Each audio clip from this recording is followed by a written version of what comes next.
नमस्कार दोस्तों, स्वागत है आपका हिंदी नॉलेज शो में। तो दोस्तों, इजराइल हमास युद्ध को लेकर एक सबसे बड़ी खबर सामने आ चुकी है और ये खबर है इजराइल की चाणक्य नीति को लेकर जो इस वक्त वो गाजा के अंदर अपना रहा है। दरअसल हुआ ये है कि पिछले 72 घंटों के दौरान इजरायली सेना ने गाजा के अंदर जो ग्राउंड इन्वेजन है वो बहुत ही ज़्यादा रैपिड कर दिया है। उसकी रफ्तार बहुत ही ज़्यादा बेजोड़ तरीके से बढ़ाई है।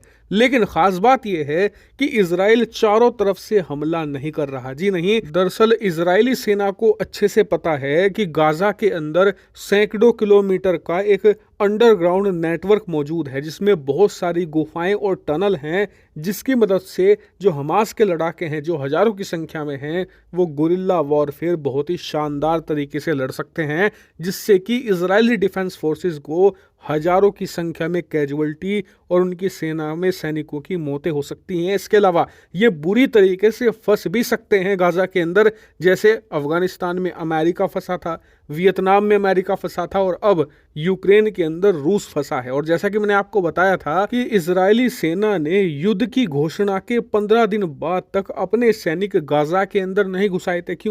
क्योंकि उस समय इजराइल की डिफेंस फोर्स इस बात को स्टडी करने में लगी हुई थी 2 हफ्तों तक कि रूस ने वो कौन सी गलतियां की जिसके तहत रूस, जो कि यूक्रेन से ताकत के मुकाबले में कई दर्जन गुना ज्यादा ताकतवर था, वो इतना शक्तिशाली और इतना बेजोड़ हमला करने के बावजूद भी यूक्रेन में जाकर फंस गया और गुरिल्ला वॉरफेयर के चक्रव्यूह में ऐसा घिरा कि आज तक भी वो यूक्रेन से नहीं निकल पाया है। 2 साल होने को आ रहे हैं युद्ध के।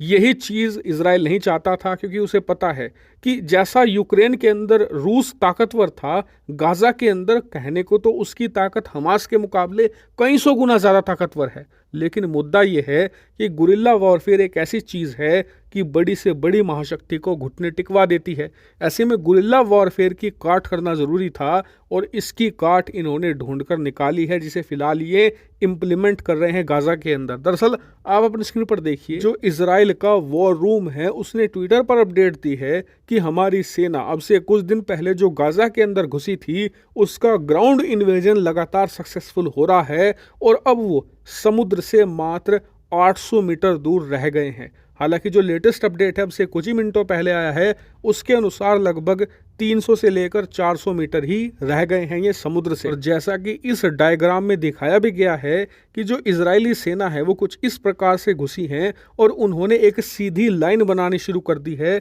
और गाजा को लिटरली 2 हिस्सों में ब्रेक कर दिया है। और जैसा कि आप देख सकते हैं, जो इन्होंने ये फिलहाल लाइन बनाई है जिसने गाजा को 2 हिस्सों में बांट दिया है, अब इस लाइन को आधार बनाकर इसे वो और मोटा करते चले जाएंगे, यानी कि यहीं से 2 दिशाओं में आगे बढ़ेगी इजराइल की सेना और धीरे धीरे करते हुए ये आगे बढ़ेंगे और हमास के लड़ाकों का सफाया करेंगे। अब इससे इजराइल को फायदा क्या होगा? फायदा ये होगा कि इस लाइन के बनने की वजह से हमास के लड़ाकों के बीच में 2 हिस्से बन गए हैं। एक हो गया है उत्तर में, दूसरा हो गया है दक्षिण में, और बीच में खड़ी है इजरायली सेना, यानी कि इनकी ताकत को आधा कर दिया गया है, जिससे कि अब इनको घेर कर मारना बहुत ही ज्यादा आसान हो जाएगा। वरना अगर चारों तरफ से इजरायली सेना अटैक करती तो कुछ भी नहीं बिगड़ पाता, क्योंकि ये एकजुट रहते और एकता और एकजुटता की ताकत आप लोग जानते ही हैं। ऐसे में इजराइल ने सबसे पहले इनकी एकजुटता पर ही करारा वार किया है। और आपको बता दूं कि ऐसा नहीं है कि इजराइल सिर्फ ऊपर ऊपर जमीन पर कब्जा करता जा रहा है। दरअसल जमीन के अंदर गहराई में जो इन्होंने सुरंगें बनाई हैं उन्हें भी साथ साथ ये नष्ट करते जा रहे हैं, ताकि दोनों हिस्सों के बीच में कोई लिंक बचे ही ना। इसके अलावा इस युद्ध को लेकर एक बड़ा अपडेट ये आया है कि अपने ऊपर लगातार यमन से हो रहे बैलिस्टिक मिसाइल, रॉकेट और इसके अलावा जो ड्रोन हमले हैं उनसे निपटने के लिए इजराइल ने अपने एरो मिसाइल डिफेंस सिस्टम को डिप्लॉय कर दिया है और फिलहाल एरो जितने भी यमन से आ रहे हमले हैं उन्हें रोकने में लगा हुआ है। लेकिन इजराइल को इस बात का ध्यान रखना होगा कि अगर ये इंटेंसिटी बढ़ती है ना तो उस केस में एरो भी नहीं संभाल पाएगा, इन्हें और ज्यादा इंतजामात करने होंगे।